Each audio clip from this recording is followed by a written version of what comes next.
Ser podcast.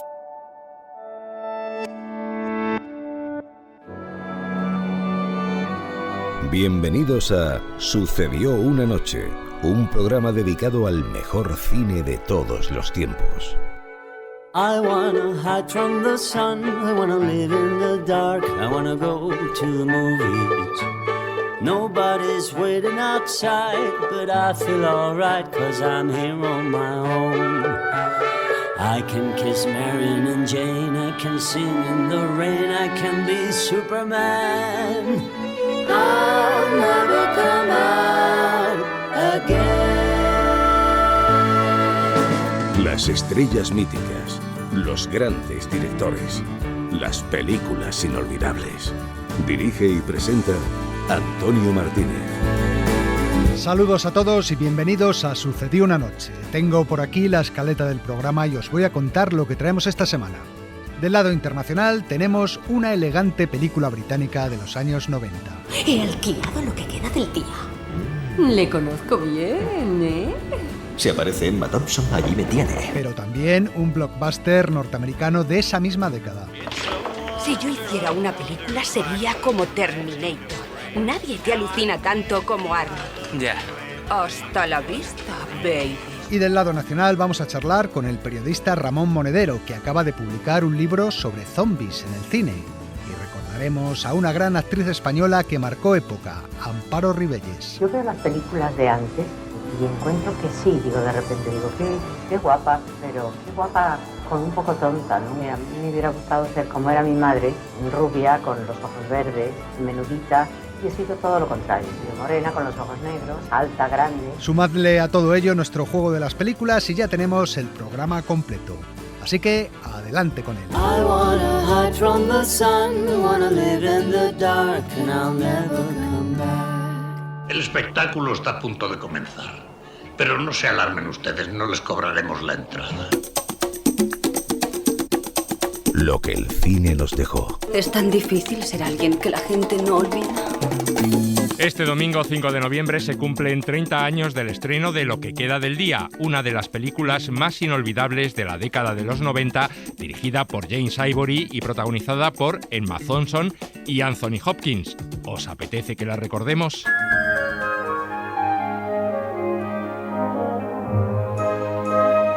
El director norteamericano James Ivory y el productor indio Ismail Merchant formaron una de las sociedades más curiosas e improbables de la historia del cine, dando pie a más de 25 películas, algunas de ellas verdaderos clásicos. A esta pareja habría que sumar como tercer vértice a la escritora alemana Ruth Praver-Javala, que se encargó de convertir en guiones las adaptaciones literarias que Ivory y Merchant solían hacer en sus películas. James Ivory. Ella ha escrito muchas novelas y relatos que han sido aclamados y premiados. Es como una roca que nos da seguridad. Es capaz de mirar frente a frente el trabajo de escritores como Henry James o E.M. Forster y no le asusta cambiar una frase, inventar algo nuevo o deshacerse de parte del relato. El cine de Ivory y Merchant se especializó en producciones de época muy cuidadas estéticamente y mucho más cercanas a la elegancia británica que al mundo de Hollywood. Los dos trabajaban ajenos a las modas o a los intereses comerciales y siempre fieles a su estilo personal. Me da igual ver lo que fuera, mi visión es interior. Aquí cantan los pájaros, aquí el cielo es azul y despejado. Aunque su asociación había comenzado en los años 60, década en la que crearon su productora, fue en los años 80 cuando lograron el éxito internacional, gracias a películas como Las Bostonianas, Maurice o Una habitación con vistas. Bajo ningún concepto, las vistas sobre el ar no son tuyas. No sé por qué discutimos si no tenemos vistas, solo un patio interior. Yo tengo vistas, yo las tengo y también mi hijo. Si desean nuestras habitaciones, podríamos intercambiarlas. Un éxito que se prolongaría también en la primera mitad de la década de los 90. Una vez estuvieron a punto de derribar Hogwarts, eso me habría matado.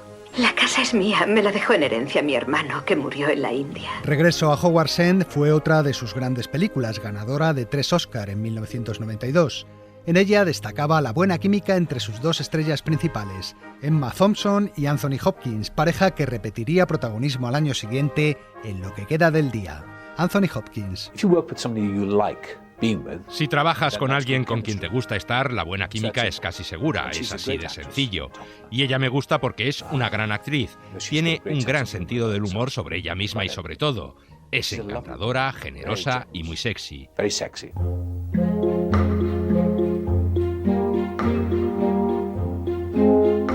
Lo que queda del día se basa en la novela del mismo título de otro asimilado por la cultura británica como Ivory, el japonés Kazuo Ishiguro, ganador del Premio Nobel de Literatura. ¿Sabe lo que más me gusta de sus periódicos? Las esquelas.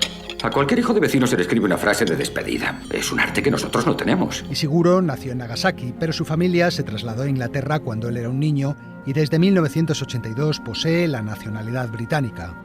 Con Lo que queda del día, publicada en 1989, el escritor se propuso retratar a la alta sociedad de su país adoptivo, con sus contradicciones y secretos, a través de uno de los personajes más británicos que existen, el mayordomo. Anthony Hopkins otra vez. El mayordomo es un fenómeno inglés, una especie de institución que tiene casi 200 años. Comenzó a mediados del siglo XIX y se convirtieron en una especie de clase social dentro del servicio que era muy poderosa. La historia, ambientada en una gran mansión inglesa, parecía el argumento ideal para que lo convirtiera en película James Ivory. Mientras estaba rodando en Kansas, esperando a Mr. Bridge, un actor estaba leyendo el libro y se acercó a mí y me dijo: este libro parece haber sido escrito para que tú hagas una película, y me lo prestó. Empecé a leerlo y, en efecto, al momento quise convertirlo en película, así que llamamos a la gente de Ishiguro para comprar los derechos, y entonces descubrimos que ya los había comprado Sony y que Mike Nichols iba a hacer la película. En efecto, ya había en marcha un proyecto que iba a dirigir Mike Nichols, pero este tuvo que renunciar porque en ese momento estaba a punto de rodar la película Lobo con Jack Nicholson y fue el propio Nichols el que sugirió a Ivory como su sustituto, quedando él como productor asociado.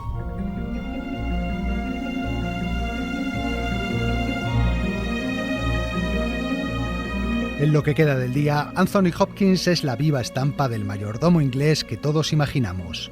Traje negro, con cuello duro, pelo engominado, un hombre serio y de modales exquisitos que está completamente entregado a un trabajo que considera más grande que él mismo. No sé si se comprende lo que hace falta para ser un gran mayordomo.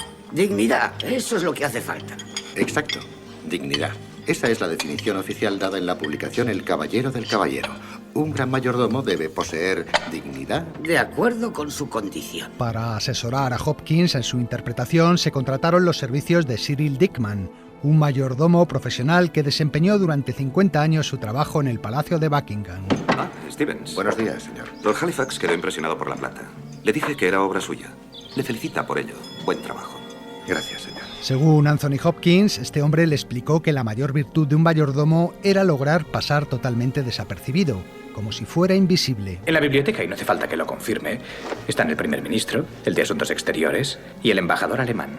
¿Tiene idea de qué están hablando? Me temo que no, señor. Y dígame, ¿no le importa en absoluto? ¿No siente la menor curiosidad? No me corresponde ser curioso en estos asuntos. El mayordomo que interpreta a Anthony Hopkins dirige como un general al ejército de sirvientes que trabaja para un lord en una gigantesca mansión británica. Imagínense a la cabeza de un batallón, incluso aunque solo llene las bolsas de agua caliente. Cada uno de ustedes tiene su cometido particular. El metal pulido, la plata brillante, la caoba reluciente, como un espejo. Esa será la bienvenida que daremos a esos visitantes extranjeros para que sepan que están en Inglaterra, donde el orden y la tradición aún prevalecen. En este ejército de criados hay también una ama de llaves, papel que interpreta Emma Thompson. Una buena ama de llaves es esencial en una casa como esta, donde se decide en grandes asuntos entre sus paredes. La mayor parte de la acción transcurre en los años previos a la Segunda Guerra Mundial, y el lord, para el que trabajan los protagonistas, mira a los nazis con buenos ojos. Pero no veo cómo podemos asociarnos ahora con los alemanes, con el partido nazi, cuando ellos han roto y pisoteado todos los tratados y se han convertido en una amenaza peor que nunca para toda Europa, por no mencionar su brutal dictadura interior. Querido muchacho, cuando estuve en Berlín pude ver por fin a un pueblo alemán feliz, con empleo y pan, orgullo por su patria y amor por su líder. ¿Y qué hay de los judíos? El mayordomo no juzga lo que hace su señor, piensa que son cosas que no le conciernen. He oído cosas muy turbias, señor Stevens, muy turbias. Yo no oigo nada, señor Ben. Escuchar las conversaciones de los caballeros Me distraería de mi trabajo. Pero inevitablemente le acabarán afectando. ¿Está diciendo que Irma y Elsa van a ser despedidas porque son judías? ¿Se da cuenta de que si no tienen trabajo pueden devolverlas a Alemania? Eso no está en nuestras manos.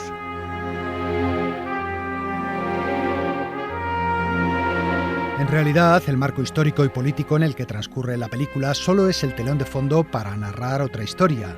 La historia de amor latente entre el mayordomo y el ama de llaves. He pensado que esto iluminaría un poco su despacho.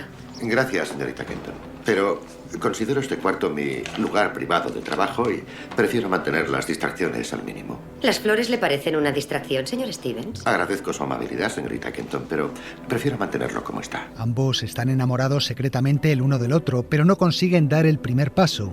Y la única manera que tienen de comunicarse parece ser la rivalidad. ¿No será que el señor Stevens es de carne y hueso al fin y al cabo y no se fía de sí mismo? ¿Sabe qué estoy haciendo, señorita Kenton? Llevar mis pensamientos a otra parte mientras usted charla. Emma Thompson. Es como ver a dos pájaros raros apareándose. Es la danza del cortejo. En la película suceden muchas más cosas de las que se dicen. Ocurren muchas cosas entre los personajes, pero la mayoría no se verbalizan. Por eso la película es fantástica, porque la cámara es capaz de recoger incluso lo que estás pensando y decirle al público lo que sientes realmente. Una buena muestra de la tensión interior que viven los personajes es la inolvidable escena del libro. ¿Qué está leyendo? ¿Un libro? ¿Qué libro es? ¿Siente vergüenza por su libro? No. ¿Es picante? ¿Picante? Déjeme ver su libro. Déjeme solo, señorita Kenton. ¿Por qué no me enseña su libro? Este es mi tiempo privado. Lo está usted invadiendo. Ah, con que sí. Está ese hombre por el que se siente profundamente atraída y que lleva una armadura que ella no puede penetrar. Así que intenta conseguir algún tipo de reacción por su parte. Leo estos libros, cualquier libro, para desarrollar mi dominio y conocimiento del idioma. Leo para ampliar mi educación, señorita Kenton. Debo pedirle, por favor, que no perturbe los pocos momentos que tengo para mí mismo. Lo que queda del día es la crónica de un fracaso, una historia sobre lo irrecuperable del tiempo perdido. Es en realidad sobre todos nosotros, sobre las decisiones que tomamos, los errores que cometemos, la soledad, el autoengaño. Es algo que nos pasa a todos. Si nos aislamos para tratar de evitar el dolor, evitamos también la vida. Anthony Hopkins da vida a un personaje solitario y reprimido que renuncia al amor e incluso a la propia identidad por su autoexigencia profesional. Su padre ha fallecido hace 4 minutos. Entiendo. Lo siento muchísimo. Sí. ¿Quiere subir a verle? Ahora estoy muy ocupado, señorita Kenton. Dentro de un rato, tal vez. Mi padre desearía que siguiera con mi trabajo. No puedo defraudarle.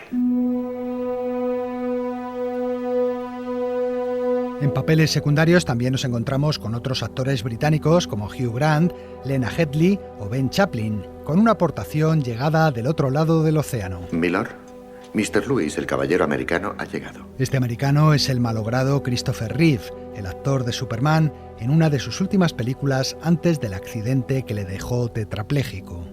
Reeve interpreta a un millonario que acaba comprando la mansión con su mayordomo incluido. ¿Cuándo vio el mundo por última vez, Stevens?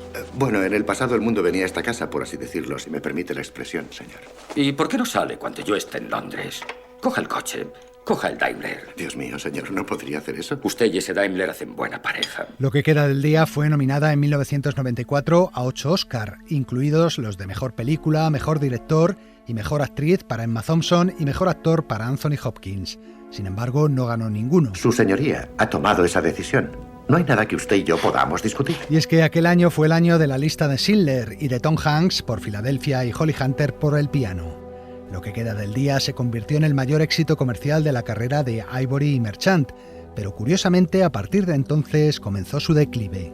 En los años siguientes rodaron otras buenas películas, pero de mucho menor éxito, como Jefferson en París, La Copa Dorada o La Condesa Rusa. ¿Esta señora es rusa? Es la condesa Sofía Alexeyevna Belinskaya. Ismail Merchant falleció en 2005, Ruth Praver en 2013 y Ivory tiene en la actualidad 95 años y está retirado. En 2018, a sus 89 años, se convirtió en la persona de mayor edad en ganar un Oscar, en su caso por el guión adaptado de la película Call Me By Your Name. 30 años después de su estreno, Lo que queda del día permanece como uno de sus mejores trabajos y también de sus protagonistas, Emma Thompson y Anthony Hopkins. En ella encontraréis bastantes ejemplos de lo que se espera de un mayordomo perfecto. Había un mayordomo inglés en la India. Un día entró en el comedor y que vio bajo la mesa un tigre. Sin inmutarse, fue directamente al salón. Perdone, milord, parece ser que hay un tigre en el comedor. Tal vez su señoría me permitirá usar el calibre 12. Siguieron tomando su té y entonces sonaron 3 disparos. Y cuando el mayordomo volvió para rellenar las teteras, dijo, más fresco que una lechuga: la cena se servirá a la hora habitual, milord. Y me complace decir que no quedará ninguna huella perceptible del reciente suceso llegado ese momento.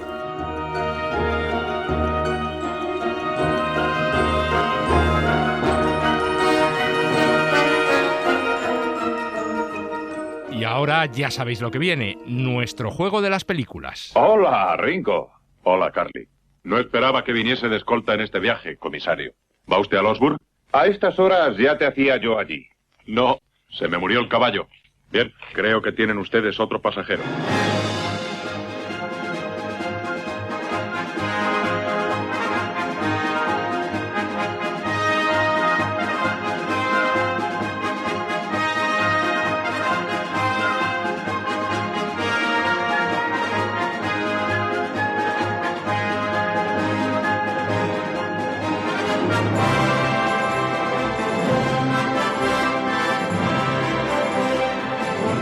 ¿Creéis que vuestro padre es un chiflado? Te has puesto el jersey del revés.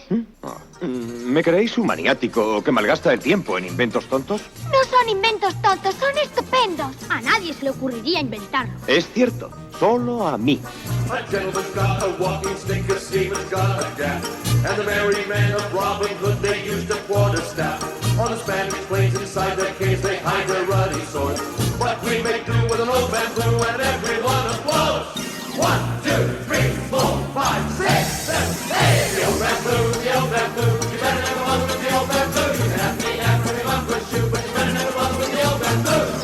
Aquella noche, por primera vez en 20 años, me volvieron a la cabeza imágenes de la guerra del Líbano.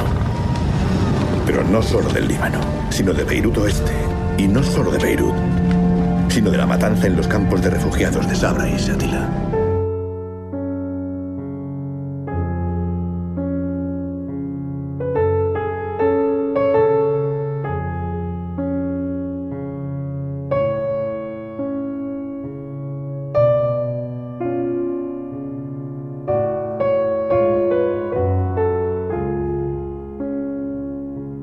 Bueno, vamos con las respuestas. La primera era la más fácil. En el diálogo asistíamos al momento en que John Wayne subía a la diligencia de... La Diligencia, obviamente, la película de John Ford que tenía música de Gerard Carbonara. A continuación venía una película familiar de los años 60, Chitty Chitty Bang Bang, en la que Dick Van Dyke daba vida a un inventor que convertía un destartalado coche en un vehículo capaz de ir por tierra, mar y aire. Tras el diálogo, oíamos una de las canciones de la banda sonora que compusieron los Sherman Brothers, los famosos autores de canciones de películas como Mary Poppins o El libro de la selva, en la que fue su primer trabajo fuera de la compañía Disney. Y terminábamos con la más complicada, Vals con Basir, una película de animación documental dirigida por el israelí Ari Folman, que en 2009 ganó el Globo de Oro a la mejor película de habla no inglesa. La música de esta película, Vals con Basir, que todavía suena de fondo, era obra de Max Richter.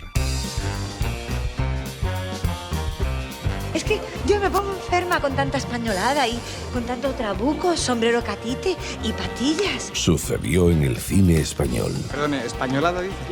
¿Y qué se supone que debemos hacer en el cine español? ¿Alemanadas? Sí. ¿Hungaradas? ¿Americanadas? No, hombre, no, pero entiéndame. La historia de nuestro cine.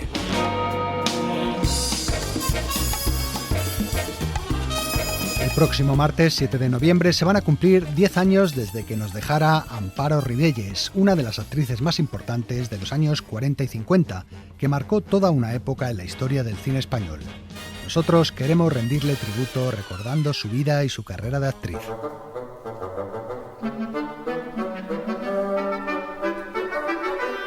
Cuentan que en los años 40 del siglo XX casi todos los guiones del cine español pasaban por las manos de Amparo Rivelles y solo cuando ella los rechazaba se los ofrecían a otras actrices. Yo hacía lo que me daba la gana, me trataban divinamente. Tenía un contrato fabuloso donde podía elegir el director, el protagonista, el operador, el argumento, cosa que no hacía porque como siempre me proponían lo mejor de lo que había en aquel momento, no tenía nunca que hacer valer mis derechos de contrato, ¿no? A mí me ofrecían una película que no me gustaba y no la hacía. Su nombre era el mejor reclamo para llenar los cines y su cara estaba en todos los afiches, carteles y portadas de revistas, hasta en los cuadros. Me lo hizo un gran amigo mío, Julio Romero de Torres. ¿Y usted era así? Yo me comía el mundo, niña. Ni Romero de Torres me pintó como yo era al natural. Alta, elegante y con unos ojos enormes. La productora Cifesa la fichó en exclusiva y empezó a promocionarla con el eslogan de «El rostro más bonito del cine español». Yo nunca me he considerado tan guapa como me han visto los demás. O sea, yo sabía que era guapa, pero así una belleza de decir qué mujer tan bella, nunca me consideraba una belleza. Amparo Rivelles, Amparito, como la llamaban por entonces, era hija de dos leyendas del teatro como Rafael Rivelles y María Fernanda Ladrón de Guevara. Era también hermana de Carlos Larrañaga y por lo tanto tía de los hoy actores Amparo Larrañaga y Luis Merlo. Por una parte sí es muy importante llevar unos apellidos como los míos, ¿no? Pero por otro es un hándicap también, porque te exigen mucho más que a cualquier otra persona que no tenga esos apellidos. Sus padres se separaron pronto y la niña se crió entre las bambalinas de los teatros donde actuaba la compañía de su madre. Conocerá usted Madrid. Para una mujer como usted es el centro natural. Fiestas, lujo, la corte. Salgo poco, no me gustan las fiestas. Que salía poco, ese era el problema, y por eso, con tan solo 13 años, decidió dedicarse al teatro. Yo era para poder salir de noche. No me dejaba, mi madre no me dejaba que fuera al teatro por la noche, que a mí me encantaba la vida de teatro, eso de estar en los camerinos, cotilleando y todo eso, a mí me fascinaba. Pero por la noche, pues mi madre decía, nada, por la noche la niña se acuesta. Entonces, para que me dejaran salir de noche, pensé que lo mejor era trabajar en el teatro y entonces no tenía más remedio que dejarme ir al teatro.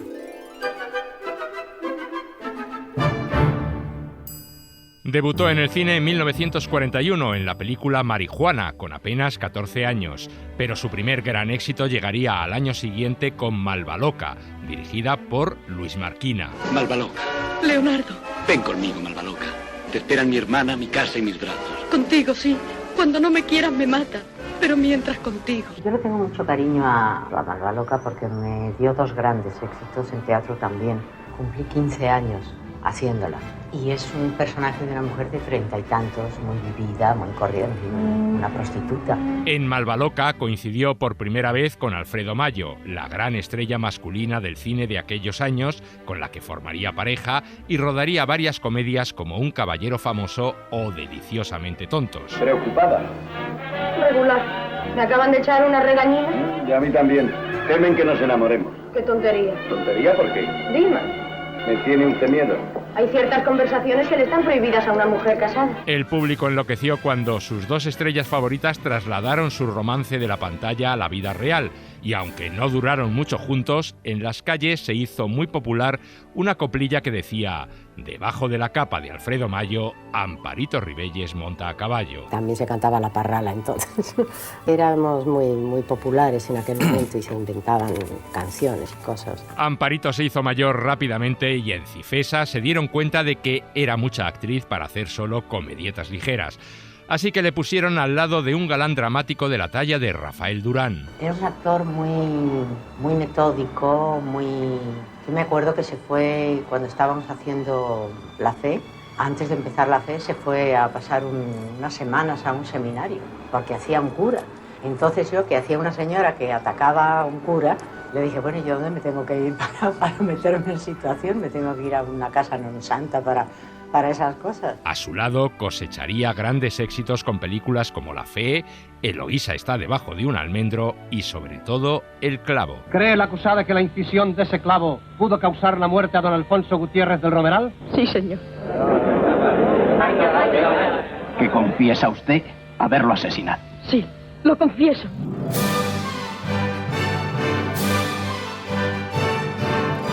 Por entonces, en torno a la actriz, empezó a forjarse otra leyenda. Es una gran mujer. Podría ser mi gran amor. La leyenda de la mujer inalcanzable. Casarnos. Hasta mañana hay tiempo y nada, Sopo. ¿Tu mujer? ¿Yo? Sí, Blanca. Imposible, Javier. Blanca. No puedo. Amparo Ribelles nunca quiso casarse y su carácter independiente y su autosuficiencia chocaban de frente con la imagen de la mujer española que se tenía por entonces. Yo quería tener un hijo y la tuve, gracias a Dios, y sigo dando gracias de aquella decisión muy difícil que tomé entonces porque tengo una hija maravillosa. Así es, fue madre sin pasar por la vicaría y nunca reveló el nombre del progenitor. Yo me pasé todo mi embarazo en un chalet donde nadie me vio, nadie me volvió la espalda. Si por tener una hija dejaban de saludarme o de quererme, es que no tenían ni por qué saludarme ni me querían. Su tirón en taquilla tampoco se resintió en absoluto. Probó el cine histórico y literario en películas como Alba de América, La Leona de Castilla o Fuente Ovejuna. ¡A presidiros vengo! Pues soy mujer y de mujeres es esta junta. De comadres habladoras que por la lengua se les va toda la fuerza. Ovejas sois. Bien lo dice el nombre de Fuente Ovejuna. Y gallinas. Vuestras mujeres dejáis que otros hombres gocen. Grandes decorados, grandes repartos. Yo no reniego de ninguna de esas películas. Las he hecho muy a gusto y lo he pasado muy bien y estoy encantadísima de haberla hecho y de haber participado en esa época de oro del cine español. Incluso estuvieron a punto de llevársela a Hollywood. A Rafael Durán y a mí nos ofrecieron una proposición, un contrato, pero era un contrato por 7 años. Los 3 primeros eran para dominar el inglés y a mí me pareció aquello rarísimo. Y como además yo lo pasaba muy bien aquí, no tenía ninguna gana de ir.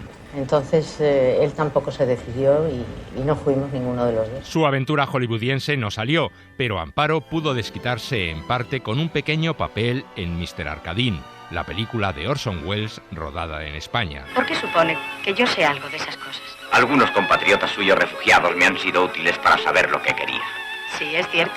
Durante un año o cosas así, tuve ocasión de ver algunas de esas cosas y no eran tan agradables como puede usted creer.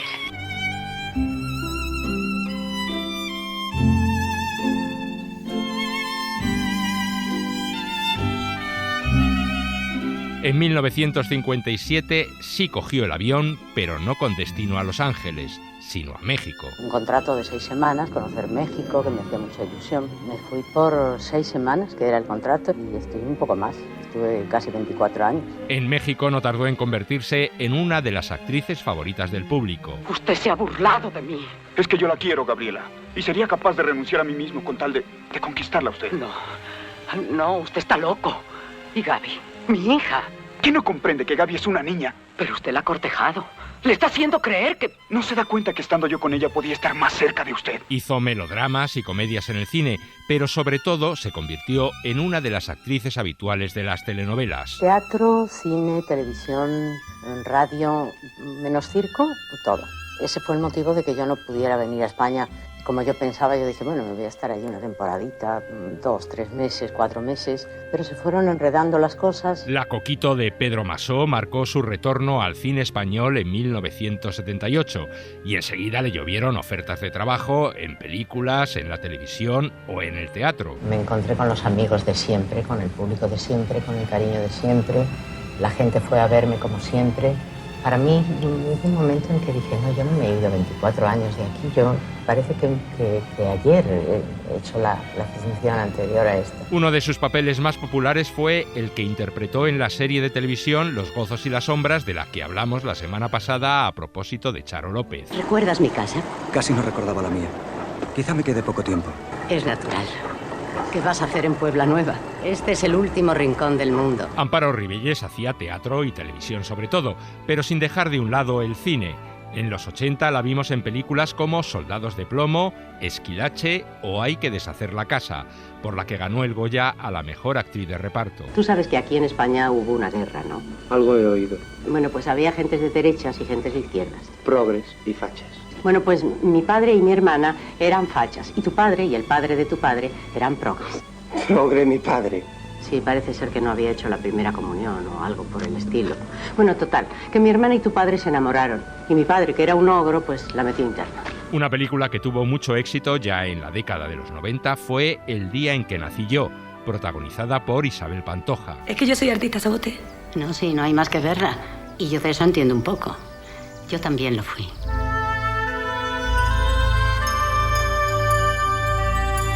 Poco a poco la actriz fue abandonando el cine para dedicarse casi por completo al teatro, sin duda el medio en el que se sentía más a gusto. Posiblemente sea porque necesito la reacción del público, el calor humano que hay en un escenario donde tienes compañeros que te apoyan más que una simple cámara, que es una cosa mucho más fría. Representó por toda España obras como Paseando a Miss Daisy o La brisa de la vida, hasta que en el año 2006 anunció su adiós a los escenarios y se retiró discretamente.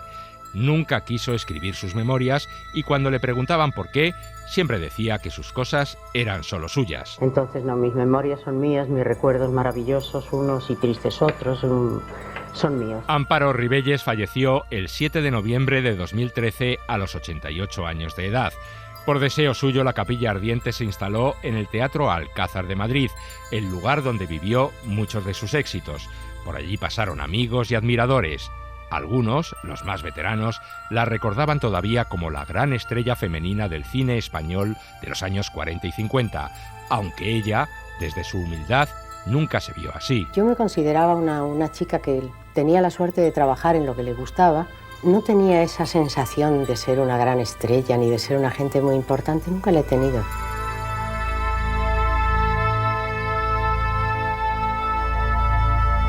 Sucedió una noche. El cine clásico en la SER.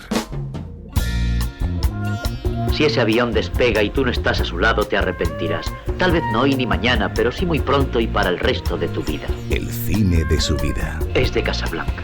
Toda mi vida he estado esperando decirlo. Acabamos de pasar la noche de Halloween y el Día de Todos los Santos, unas fechas ideales para el cine de terror. Hoy os traemos un libro muy adecuado para este tiempo. Se titula Mundo Zombie, el cine de muertos vivientes. Lo ha escrito el periodista Ramón Monedero Pujol en la editorial Berenice y con él hemos hablado de estos simpáticos seres, los zombies.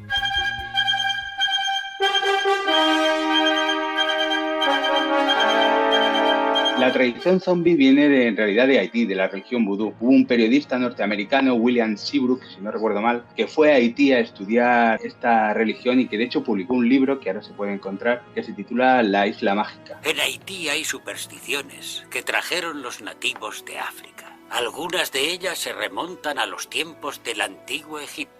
E incluso más a países que eran antiguos cuando Egipto aún era joven. El concepto zombie ya existía, pero no era popularmente conocido. Él lo dio a conocer popularmente. Y bueno, el zombie ahí era una persona teóricamente muerta que gracias a un brebaje de una curandera conseguía revivirlo y solía ser utilizado para trabajar en plantaciones de azúcar. ¿Qué es eso? Es un funeral, mademoiselle. Tienen miedo de los hombres que roban cuerpos de hombres y cavan las tumbas en medio de la carretera por donde pasa la gente constantemente. Oficialmente la primera película de zombies es La Legión de los Hombres Sin Alma, que además fue una película que Universal hizo aprovechando los decorados de Drácula. Vio que tenía Lugosi en nómina y dijo, pues venga, vamos a hacer una película de zombies. ¡Zombies! ¡Olé, Vit!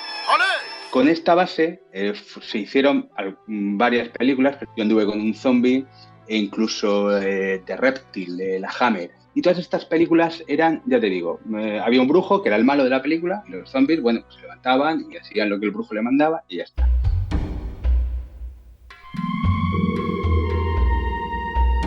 El cambio radical lo hace George A. Romero. ¿Viste la película La noche de los muertos vivientes? Sí, esa en la que los cadáveres se comen a las personas, ¿no? Claro, ¿qué pasa con ella? Él, curiosamente, cuando estaba haciendo La noche de los muertos vivientes, no consideraba que estuviera haciendo una película de zombies. Él llamaba a los zombies, los llamaba espectros. Ya te he dicho que esos hombres no tienen fuerza. Yo he peleado con 3 de ellos y he echado a otro de aquí. Pero no me has oído. Hace un momento han volcado nuestro coche. Tampoco quería dar demasiada información de por qué se habían levantado los muertos. Repitiendo el boletín que acaba de llegar a nuestra redacción procedente de Cumberland, Maryland, comunicamos que las autoridades de la defensa civil han corroborado de forma oficial que los cadáveres muestran pruebas de haber sido parcialmente devorados por sus asesinos. Y bueno, él solo quería retratar una pesadilla que a posteriori casualmente fue la crítica y el público, ¿no?, quien al verla dijo, bueno, pues esto es una película de zombies. Lo que pasa es que ya no son los zombies que conocíamos antes, que dominaba un brujo. Ahora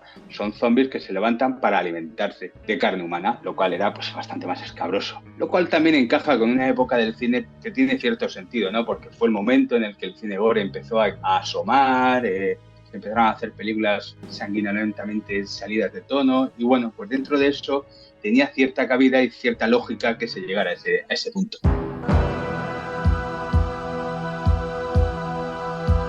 Los zombies tienen la particularidad, primero, que son el primer monstruo posmoderno, en el sentido de que nace en una sociedad donde el clasicismo ya se ha quedado atrás y entramos en un momento en el que la fe por el propio ser humano ya está puesta en duda. ¿Están todos muertos? Más o menos. ¿Están todos muertos? Sí, en el sentido de que todos han, digamos, caído. Tengo que asegurarme. No lo conseguirá. Se han levantado y llegaré hasta donde pueda. Lo cual es medio metro más allá de la puerta. Correré el riesgo. No sea idiota. El zombie es probablemente uno de los pocos monstruos intocables, que además sirve tanto para servir de reflejo de las víctimas como para hacerte reflejo de aquellos que viven en las grandes atalayas del poder, que les importa un carajo lo que haga el populacho, que solo quieren ganar y más dinero, tan inagotable como los propios zombies. Entonces, por eso a veces lo llamo el monstruo total, porque creo que sirve tanto para hablar de los villanos como de las víctimas. Este sitio parece bastante seguro. Aquí estaremos bien un buen rato. Tenemos un arma, palas, comida, una radio. Tarde o temprano vendrá alguien y nos sacará de aquí. No hay que perder la calma. Escribiendo este libro me di cuenta de que el cine de zombie, como se planteó y como se ha desarrollado a lo largo de los años, tenía mucho de western. Al final, los personajes que viven en un mundo apocalíptico de zombies van con el arma en la mano, porque en el momento te puede aparecer un muerto viviente. Tienden mucho a generar fuertes, pequeñas zonas donde ellos se sienten seguros, salen a cazar y vuelven o se acercan al poblado al lado y ven qué tal y igual. ¿Qué son? No lo sé. ¿Por qué vienen hacia aquí? Por memoria, tal vez, por instinto. Quizá vengan por nosotros. Había ciertos paralelismos. De hecho, me llamó muchísimo la atención que el cartel promocional de la primera temporada de The Walking Dead era precisamente el protagonista a caballo llegando a la ciudad. Y dije, mira, pues a lo mejor no voy tan mal enfocado. Y luego en el libro recuerdo que hacía algunos paralelismos concretos. Sobre todo nos vamos al endémico miedo que generalmente ha tenido el norteamericano. Saben que estamos aquí. Es una sociedad que se ha construido alimentándose del miedo al indio nativo, después al negro, después a los rusos, los chinos con el COVID, los musulmanes en el 11S. Quiero decir, siempre ha habido una cosa a la que tenerle miedo que no sea ellos mismos. Sus dientes no son blancos, solo tiene 3. El libro lo di por terminado antes de que se declarara la pandemia. Y cuando veo la situación que tenemos, digo, tengo que hablar de esto, ¿no? Está infectado. Se convertirá en uno de ellos. ¿Es eso cierto? Viene a matarme. Le han mordido. Solo es cuestión de tiempo. Cuando me pongo a escribir me di cuenta de que el gran argumento que yo he esgrimido durante todo el libro, que son los zombies que salen al centro comercial, que nos comportamos como robots, ya no estaban. Se estaba germinando otro tipo de zombie, si cabe más peligroso, que podríamos denominar una especie de zombie virtual, ¿no? Donde ya no hace falta ni siquiera que salgas a la calle a comprar, porque todo lo tienes a un clic de ratón. Amanecer de los muertos era increíble. Blasfemia cinemática. ¿Zombies veloces? Lo que quiero decir es que los zombies tienen que ser lentos. Tony, no tiene nada de pavoroso ver a un zombie arrastrando el trasero. Pero un zombie no es un zombie si no arrastra el trasero. ¿Te gustó 28 días después? Aquellos zombies eran muy veloces. Está bien, basta ya de zombies. Yo creo que es de obligado visionado La noche de los muertos vivientes, evidentemente. Yo anduve con un zombie de Tournai, creo que también es una película básica para entender ese tipo de zombies que había antes. Y luego me gusta también mucho Zombies Party. Y luego creo que La Tierra de los Muertos es la primera película de Josh Romero de su última trilogía. A mí me parece un peliculón y además, como decía un crítico de una revista de cine, y yo pienso igual, fue una película que se adelantó en muchas ideas y muchos conceptos al problema de la crisis económica que iba a venir después. Y me parece que es un ejemplo estupendo de película de zombies con mensaje.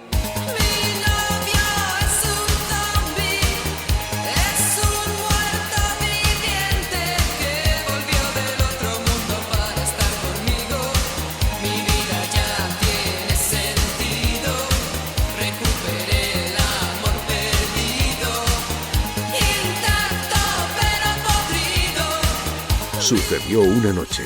El cine clásico en la SER. Jack Bourbon presenta Puente de mando todo dispuesto. Potencia impulsora a su discreción. Cuando el cine rompe los límites. El futuro es nuestro mundo.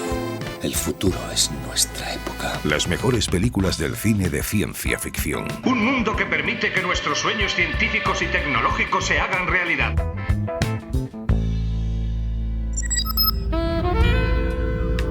¿Qué tal, amigos? El tópico dice que nunca segundas partes fueron buenas, pero esto no siempre es así. Hay algunas excepciones. Hablando de cine clásico, por ejemplo, La novia de Frankenstein es mejor película que El Dr. Frankenstein. Y en el caso del Padrino y El Padrino segunda parte, podíamos dejarlo en empate. En el terreno de la ciencia ficción hay secuelas como la posapocalíptica Mad Max 2 que superan claramente a la primera película, una simple serie B violenta. Y para algunos fanáticos de Star Wars, El Imperio contraataca es aún mejor que La Guerra de las Galaxias. James Cameron es un director al que le gusta jugar en este campo de las excepciones.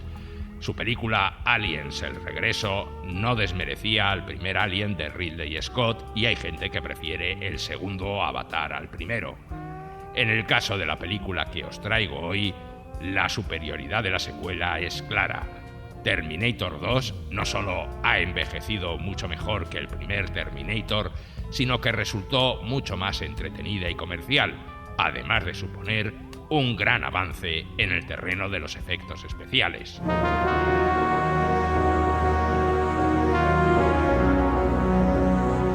Todo comenzó una noche en los años 80 con un sueño que tuvo el director James Cameron. Soñé con la imagen de un esqueleto de cromo saliendo de una bola de fuego y pensé, ¿y si fuera un cyborg con aspecto humano que no se pudiera distinguir de un hombre hasta que se quemara? Aquella imagen del sueño daría pie a Terminator, una película que mezclaba acción, ciencia ficción y profecías posapocalípticas y que acabó siendo uno de los grandes éxitos cinematográficos de la década de los 80. Es un exterminador. No siente lástima, ni remordimiento, ni miedo. Y no se detendrá ante nada, jamás. Arnold Schwarzenegger se convirtió en estrella gracias a ella y su personaje en un icono de la cultura popular. Todos, ya fueran niños o adultos, cuando me veían me pedían lo mismo. Di esa frase. Volveré. 7 años después, en 1991, el cyborg regresaba para cumplir su promesa. Volveré. Su personaje seguía siendo esa máquina implacable que no se detiene ante nada, pero esta vez lo hacía vestido de rockero y con la música de los Guns N' Roses de fondo. Necesito tu ropa, tus botas y tu motocicleta.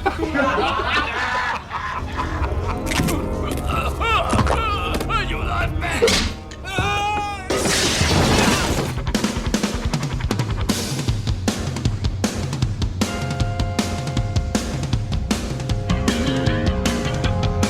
La principal novedad de Terminator 2, el juicio final, era que en esta ocasión Schwarzenegger iba de bueno, James Cameron. Pensé que si cogíamos su forma de hacer implacable, pero ahora enfocada a hacer el bien en vez del mal, sería interesante porque el mismo personaje habría actuado como villano y como héroe. Algo, por otro lado, totalmente previsible. Ser el malo de la película estaba bien para Arnold el desconocido, pero no para el Schwarzenegger superstar de los 90 en el que se había convertido gracias a películas como Comando, Depredador o Desafío Total. En Terminator 2 no trataba ya de alterar el futuro aniquilando al que será líder de la resistencia en la guerra contra las máquinas, sino que era enviado para detener a otro Terminator mucho más peligroso y sofisticado que él, que intentaba matar al niño. No has venido a matarme. Bueno, ¿de qué vas? Mi misión es protegerte. ¿Sí? ¿Quién te envía? Tú, dentro de 35 años, me reprogramarás para ser tu protector aquí, en esta época. Terminator Schwarzenegger era pues un robot bueno. Aquí el Terminator adopta algunas características humanas. El personaje evoluciona porque está rodeado de seres humanos y empieza a experimentar emociones. ¿Aprenderías cosas con las que no has sido programado para ser más humano y no ser siempre tan capullo? Mi CPU procesa en red neural este aprendizaje. Arnold confirmaba en Terminator 2 que aquel iba a ser el mejor personaje de su carrera. El American Film Institute ha incluido al Terminator por partida doble en sus listas. Una en la de los 50 mejores villanos de la historia del cine y otra entre los 50 mejores héroes. Es la única vez en la historia de AFI que un personaje aparece en ambas categorías. La película figura también en otras listas del American Film Institute.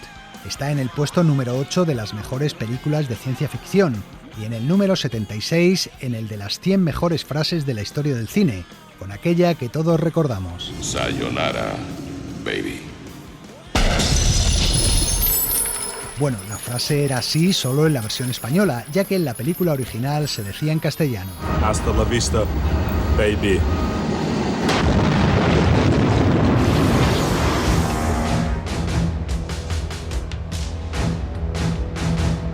El papel de villano corría a cargo de Robert Patrick, un actor poco conocido hasta entonces que había aparecido en la segunda parte de La Jungla de Cristal. Y ese otro tipo es un Terminator como tú, ¿no? Es un T-1000, un prototipo más moderno. Una polialeación mimética. ¿Qué coño significa eso? Metal líquido. Robert Patrick daba vida a un androide mucho más ágil y rápido que el primer Terminator, un cyborg capaz de cambiar de forma. Yo soy mucho menos corpulento que Schwarzenegger, pero debía aparentar que era invencible. Así que empecé a pensar cómo lograrlo y cuál sería mi actitud. Entonces empecé a adquirir los gestos de un águila. Un águila es feroz, viene derecha hacia ti y ¡boom!, te arrolla como un bólido. Linda Hamilton repetía con su personaje, pero esta vez ya no era una mujer asustada que huía del Terminator, sino una auténtica guerrera, protagonista de varias escenas de acción. Fue como ir al ejército y aprender a cambiar mi forma de pensar sobre la violencia, pero era importante para interpretar a la nueva Sarah Connor.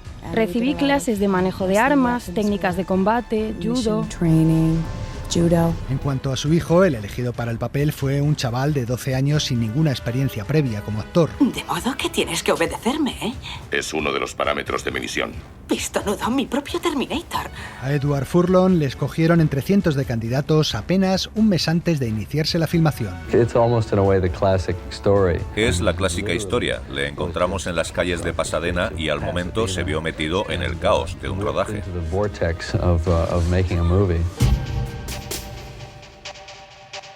En su momento, Terminator 2, El juicio final, fue la película más cara de la historia, con un presupuesto de $102 millones, 15 veces más de lo que había costado la primera entrega. De ese presupuesto, 6 millones fueron para James Cameron y 12 para Arnold Schwarzenegger, que invirtió el sueldo en la compra de un jet privado. Tengo datos precisos. Pues, por ejemplo, dado que en la película solo pronunciaba 700 palabras, podemos decir que cobró $21.500 por cada palabra que dijo. O sea, 4 palabras, unos 85.000 por el hasta la vista, baby. De esta forma, Arnie se convertía en el actor mejor pagado de la historia. No obstante, la inversión mereció la pena, ya que la película, con su nombre por bandera, recaudó 6 veces lo que había costado. Arnold Schwarzenegger. Terminator 2. Otra de las mayores partidas del presupuesto se la llevaron los efectos especiales, aunque hay que decir que hasta el último céntimo se ve en la película. Cuanto más fantástica sea la historia, más realista tiene que ser la situación.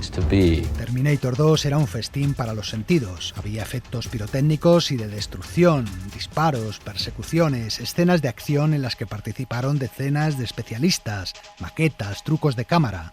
El mago Stan Winston se encargó de los animatronics y de los efectos de maquillaje. Eres como una máquina por dentro, ¿verdad? Pero por fuera estás vivo. Soy un organismo cibernético, tejido vivo sobre endoesqueleto de metal. Pero los reyes de la función eran los efectos digitales creados por la Industrial Magic and Light. Sirviéndose de una tecnología ya testada en su película Abyss, Cameron llevó a la pantalla unos efectos visuales nunca antes vistos. Me centré en la escena del tentáculo de agua de Abyss, cuando adoptaba las caras de Ed Harris y María Elizabeth Mastrantonio. Todo el mundo recuerda la película por aquel efecto, y eso me impulsó a dar un paso más allá, o mucho más allá. Se trataba de un nuevo proceso digital conocido como morphing, mediante el cual el T-1000 podía transformarse en casi cualquier cosa ante nuestros ojos. ¿Estás diciéndome que esa cosa puede imitar todo lo que toca? Todo lo que analiza por contacto físico. ¿Y por qué no se transforma en una bomba para cazarme? No puede formar máquinas complejas. Las armas y explosivos tienen productos químicos, partes móviles. No funciona de ese modo, pero puede crear formas sólidas de metal. ¿Por ejemplo? Cuchillos y armas punzantes. El resultado eran escenas tan sorprendentes como aquella en la que el robot transformaba sus brazos en lanzas de metal, se camuflaba en una serie de baldosas o recomponía su cabeza tras los impactos de bala. Robert Patrick otra vez. Era alucinante. Cuando lo vi en pantalla pensé, me han transformado. Soy un hombre de cromo líquido. No lo olvidaré jamás. ¿Te lo creías? Totalmente.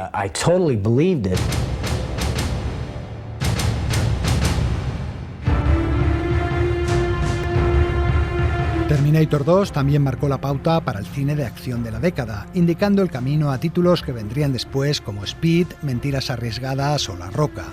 Algunos críticos acusaron a Cameron de haber hecho una película excesivamente violenta, y él se defendió asegurando que había muchos más muertos en cualquiera de las películas de Indiana Jones. Quiero que me prometas que no matarás a nadie, ¿de acuerdo? Bien. Si echamos números, comprobamos que es cierto. En Busca del Arca Perdida se ve morir a 66 personas, mientras que en Terminator 2 el parte de bajas es de 22 muertos, 14 heridos por contusión o arma blanca y 13 heridos de bala, ya que Schwarzenegger tiene prohibido matar y suele tirar a las piernas. ¿Qué demonios estás haciendo? ¡Maldito cabrón! ¡Mi rodilla! Vivirán. Los efectos digitales de Terminator 2 tan solo ocupaban 5 minutos de metraje, pero marcaron un hito en la historia de los efectos especiales. Estos efectos generados por ordenador no eran nuevos, ya se habían utilizado antes en películas como Tron o El secreto de la pirámide, pero por primera vez se fundían perfectamente con la interpretación de los actores reales, llevando a la ciencia ficción y al cine mismo a un nuevo nivel.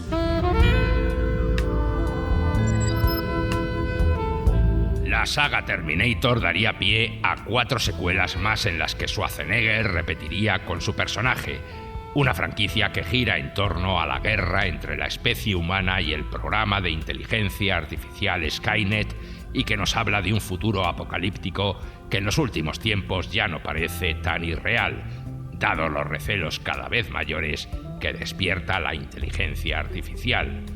Ya lo dice el propio James Cameron. 30-some years later, Skynet 30 años después, Skynet es el término que todos usan cuando hablan de una inteligencia artificial que se vuelve contra nosotros. ¿Sabes esa sensación que tienes cuando sabes que va a llover?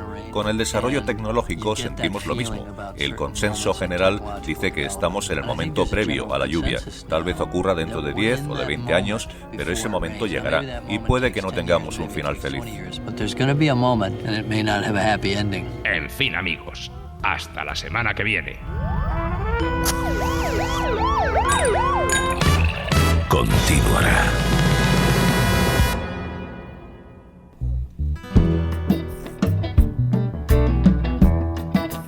Pues esto se ha acabado.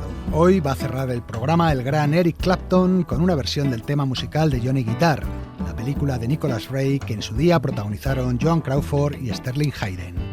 Con él os decimos adiós. Un saludo de parte de Elio Castro y de Antonio Martínez y hasta la semana que viene.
Cadena SER. La radio.